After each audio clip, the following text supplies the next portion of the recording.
Safe Travels Podcast. Real women, conversations, real life. Safe Travels Podcast. Real women, real conversations, real life. Hello and welcome to Safe Travels Podcast. I'm your host, Rashanda Nicole, the Bounce Back Queen. I'm your host, Cassie, the rich auntie. I'm Margaret, the life of the party. So welcome. We want to first start out on our first segment. We did not talk about what Safe Travels is and how it was derived. So I just wanted to say that it was started because it's kind of a form of healing for me. And when it came about, I was saying bye to some things that no longer serve me, that I needed to let go of so that I could have peace and grow. Sometimes we do hold on to things and they kind of stunt our growth. So that was what it was about. So that's safe travels to anything that's stunting my growth, that's interrupting my peace and keeping me from moving forward. Yeah. That's good. I love it. It's a beautiful concept. It's simple. I don't know. I have just loved being able to embrace it and to be able to walk away from things because I know that they no longer serve me.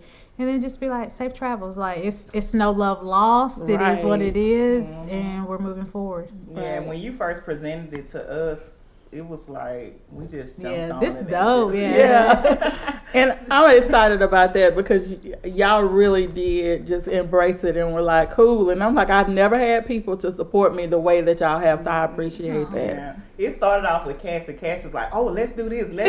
Right. We can say this. So just being so creative and just bringing everything to the forefront. And then we just decided, let's do a podcast. And I think that was your idea. Yeah. It may have been. I don't know. Was. And then you was like, well, what would we name it? Oh, yeah. That's what it was. Yeah. So. But look at God. Now we're here. Yes. Thank you, Lord. And it's not a travel agency. Exactly.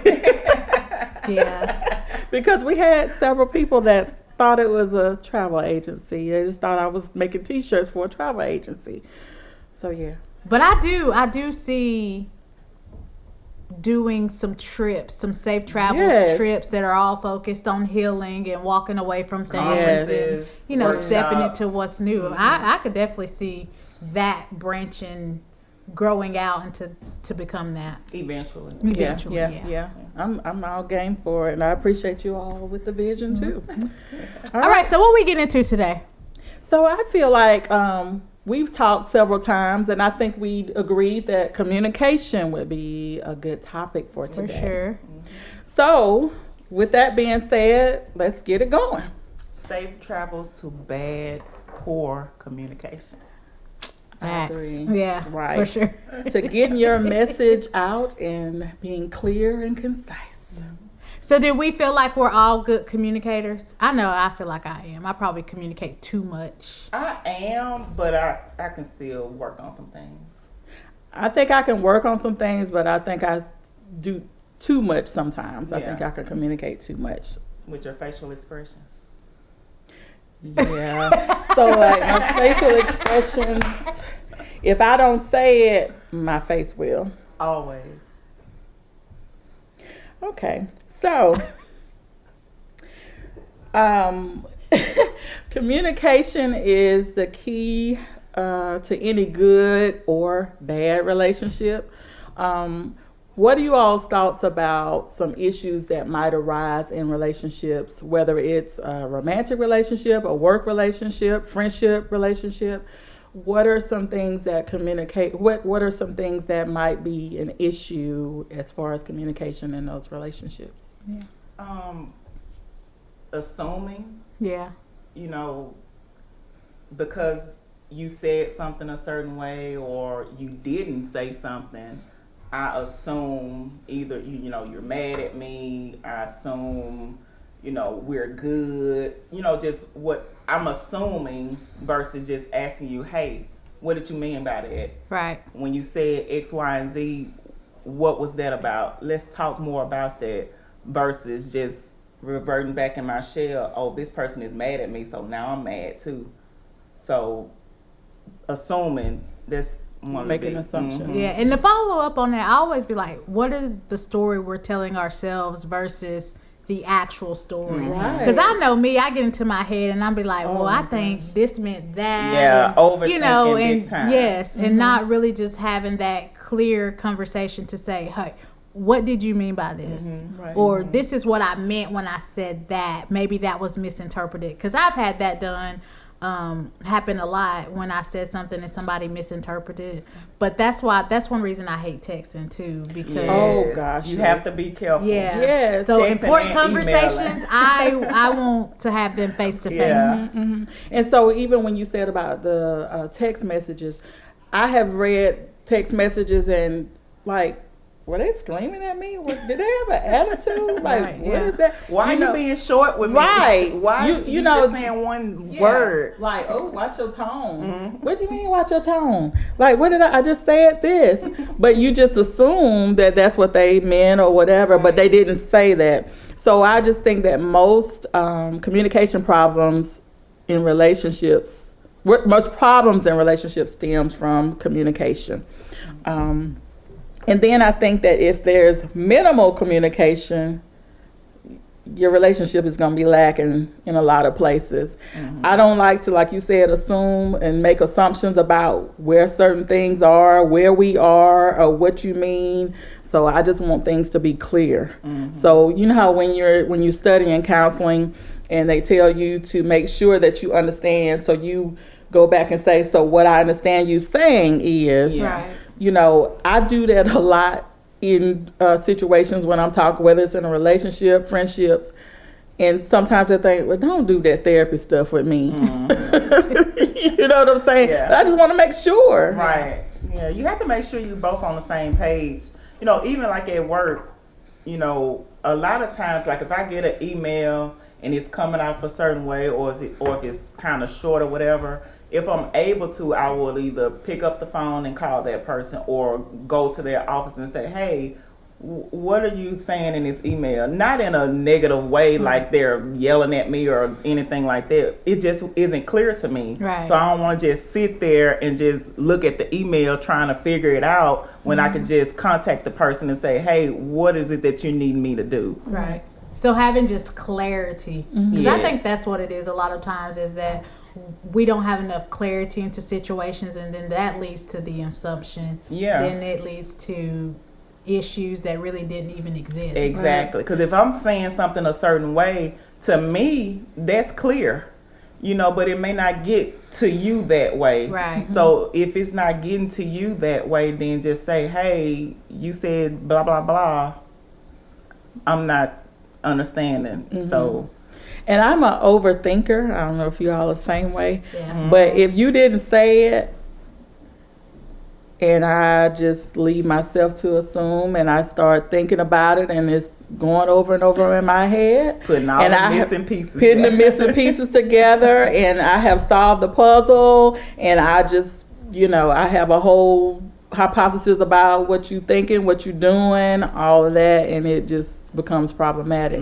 So just tell me straight up. Just Yeah. be straight up. Let's talk about it. Let's figure this thing out. But everybody is not raised to communicate well. Everybody hasn't been in relationships where there was good communication. So I feel like there's sometimes our past kind of helps us, and sometimes it might hinder us with communication. Yeah. Because were you raised in a house where there was open communication? Because I wasn't. No. Yeah. No. So that's where the assumptions began. Right. You know, growing up, like, we just didn't talk about stuff. It's swept under the rug. Okay, let's go to the next thing. Like, Yes. you know, what are we talking about it for? Yeah. That's it, yeah. I don't think we ever, like, if anything happened, we really sat down and addressed it. Like, No. I can just think about, like, with my pawpaw dying. Like, we were just told, oh, he died. But we had no That's it. idea, like, you know, what was going on, how he died, what kind of issues. Like, there was no communication at all. Even like when I started my cycle, like there was no talk, no, like this is how you prepare for it. Nothing. You know, so I found out from my friends at school. So this is the thing. Our parents did what their parents did. You know what I'm saying? Mm-hmm. So they're like my grandmother, she probably didn't communicate those things to my mom. So my mom didn't communicate those things to me. When I got my cycle, I was at home for the summer. I was 11 years old. I called my mom and she was just, oh, I'm so excited you're a woman now. And she came home and brought me what I needed, but we never talked about it. That was it. It was like I was supposed to assume what I was supposed to do, but I learned from my friends. right, Sex. Did your parents talk to you about sex? Mine didn't. just don't do it. That's all you know. And so I had this talk with them a couple years ago. I said, I'm still waiting to have to talk about sex. And I'm 45 years old. The birds and the bees, None of that. None of that. You just knew, don't get pregnant. Don't do it. That's all you know. Yeah. And so I think it's just, in the Black community, I think in some families, they just don't talk about it. And it was just how it was from generation to generation. We just did not have those conversations like that. And with you guys being moms, though, how have you just tried to be different as it relates to communication when talking to your kids, especially about, you know, we watched the George Floyd stuff unravel. Yes. You know, Corbin being a preteen at the time, like the things that he was seeing. Like, what kind of conversations were you having with him? So I have always been open with him about race relations and things like that because he saw it early. I remember when we went, y'all probably saw me write about that before, when we went to Disney one summer. He was 4. And the George Floyd, oh my goodness, was Trayvon Martin. The verdict came down while we was down there. And Corbin cried and he was like, Mommy, why don't they like us? Why would they not do anything to him? He killed him, you know. And we were all so sad and somber, you know. And we had those conversations at that time at 4. Yeah. And so when the George Floyd thing happened during the pandemic, I asked him about, his coach texted me one day and said, hey, we're going to go down to March. You know, you want to see, I'm going to take the boys. Do you want to see if you and Corbin wanted to go? So I asked Corbin about it, and Corbin was like, no, I don't want to go. He said, we've been marching. We've been doing this stuff for over 60 years. They've been killing us and nobody's doing anything about it. He was like, I don't want to go risk our lives for nothing because we marching for nothing, Mom. They've been doing this to us. You know, so I do communicate with him a lot when it comes to that. Now, the whole sex thing, I'm evolving. It's time. I know. He's almost 16. But Oh, yeah, it's time, sis. yes, Like it's just yesterday. so hard. And I think it might be because he's a boy. Yeah. You know, I'm not a boy. And it's hard to, you know, I've said little things, but going in depth, no. And so when I did try to talk to him in the 5th grade, he's like, Mom, I already know about this. They talked about us. They talk about this in health. What did they say? Well, it's a book and we did this and they talked about how the woman does this and the man does this in order for the woman to do. I said, okay, that's enough. And I left it at that, and I told his dad and my brother, can y'all have that conversation? Yeah. So Well, thankfully, I'm not there yet. Nowhere near that yet.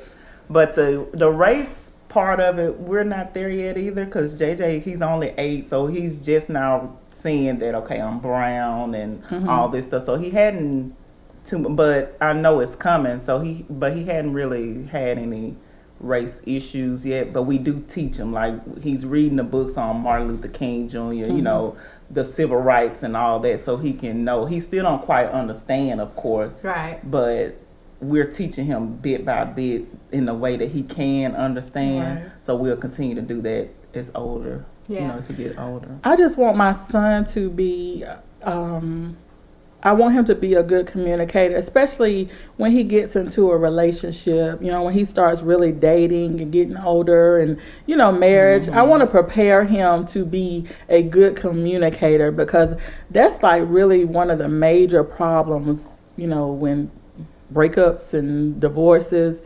communication breakdown is a lot of the reason why. I think that's just in the world in general, though. Like, there's a lot of issues because people don't listen to understand, or they misinterpret. So communication is just like very vital to life in general. It is, and every relationship, work relationship, no matter what it is, because I think a lot of times we listen to respond. We don't listen to understand. And a lot of times we carry what we want to hear back from that conversation. That's it. Yeah. You know, I heard you say whatever, but this is what I was. This is what I got from that. So and even like you were saying, you want your son to be able to communicate well in his relationships. But even at school, like, we need our kids to bring us back the conversation from your teachers, from your friends. Like, it's not one-sided. So don't just bring me back what you said. Yes. You know, what's the whole story here? Right. You know, and a lot of times they're not going to tell you the whole story, because 9 times out of 10 it's something bad that they're in trouble for. But all I said was blah blah blah. All that happened was blah blah blah. What's the whole picture here? Right. Yeah. And one thing with Corbin is Corbin would tell me, Mama, why do you have to go all around? Just say this. You didn't have to say all that. So he wants it, just say what you need to say, and that be done with it. But I try to tell him, I'm trying to explain so you'll really understand, and you can't just cut people off and tell them, just say that, that's enough. You don't have to say anything else. That's how he is. So I don't know. A lot of times you have to paint the picture, though. Sometimes it don't take all that, but it just depends on what it is. You have to paint the entire picture. You can't just skim over it. And I feel like I'm a good, I'm sure y'all like this, I feel like I'm a good communicator, so I feel like you should be too, whoever I'm talking to. Like, what is it that you're not understanding? I'm making this clear. Like, is it me? Am I the problem? What you don't get? So I get it. And even like with our body language, people don't realize that's big in communicating. Like you were saying earlier, right? Like you were saying earlier with the facial expressions. We have to be careful. Somebody's pouring out their heart to us, and we just slouching, or, like we're not interested. Over it. Yes, like, get to the point, like, because you may as well just be doing this at this point. Like, I got somewhere to be. What are you saying? So we really have to be aware of that. We really have to be careful with body language. Yeah, for sure.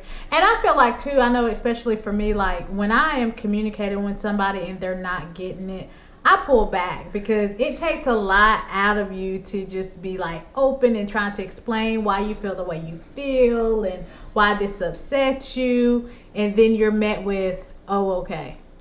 Like, I just sent you 8 pages of me pouring out my heart, and then it's like, oh, okay, cool. Or nothing. Then, or just K. Like, that burns me up. So I've had to learn to pull back, because sometimes I feel like we do over communicate, but it's because we're wanting a certain response.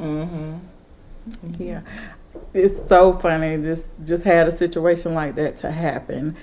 And I felt like I was pouring my heart out, being transparent, being honest, and then I'm like,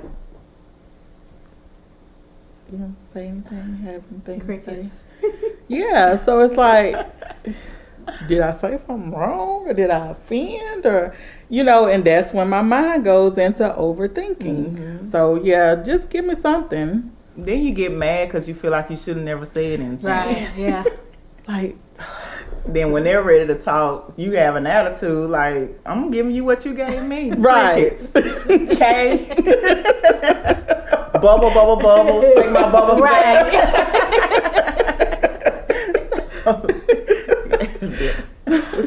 So what do you all feel like, because we was talking earlier about work and emails and all that. I feel like follow through or lack thereof is very annoying. Like, follow through is very important. Right. Like, if I email you and say, hey, Cassie, I need you to call John Doe tomorrow and let him know his appointment is at this time. Right. crickets. I need to know that you received the email. Right, yeah. I need to know when you called John. I need to know what John said, if you were able to get him on the phone. Like, tell me something. Yeah, you asking for a lot though. No, I shouldn't have to come back and say, hey, Cassie, did you call John? No, yeah. Hey, what did he say? Well, you know, so... And then you tell me, Yeah, you want the and then acknowledgement. you tell me once I go back to you, oh yeah, I called him. He said he'll be available. For, you should have just said that. Right. No, I agree. I think for me, like, the hardest thing is at communication at work is staying professional. Because I can't tell y'all how many times I typed the email. I was like, I probably shouldn't send it. Yeah. And sometimes you get in the mind of like you're texting somebody. Right, yeah. So you have to go back and I proofread my emails so much. Like, I probably waste a lot of time doing it, but I'm like, okay, I'm not supposed to say this like this. This is not a complete sentence. This is very unprofessional. I'm not texting one of my friends. Let's try this again. Mm-hmm. So, I mean, you really have to take that, you know, turn it off and on For sure. when you're at work and just kind of be professional. Well, not kind of, but just... And then that's with anything though. If you ask someone something, or you're talking about something, or you're planning something, you want the acknowledgement back. Hey, I got this. Let me check and see. Yeah. Let me check on this, and then I'll get back with you. Versus nothing, and then you're like, okay, you never responded. Right. Because This I is don't a feel like goal, I or- should say and let me know. Right. Blah blah blah. Like, Okay, but let me play devil's advocate for a minute, because you're basically saying this is what I want because this is how I communicate. But when you're not always dealing with people that communicate like you, how do you change up to meet them where they are? Because we're not going to always meet people that communicate like we do. And either we're going to be mad at them all the time, or we're going to have to learn how to adjust and adapt to their style of communication. So when I send you something, or I ask you something, and I say, well, just let me know your thoughts, or let me know what you want to do, that's saying I want a response back. And I don't think that's too much to ask. No? So you still getting crickets? yeah, well, not all the time. I'm just saying that that's a way to kind of get, even though you're asking for something, but you're kind of helping them understand, Like, yeah, that's how I communicate. So Right. if you could give me something back. Yeah. And back to the text messages too, because we talk about this all the time. Like, don't just text me or email me saying stuff or asking for stuff.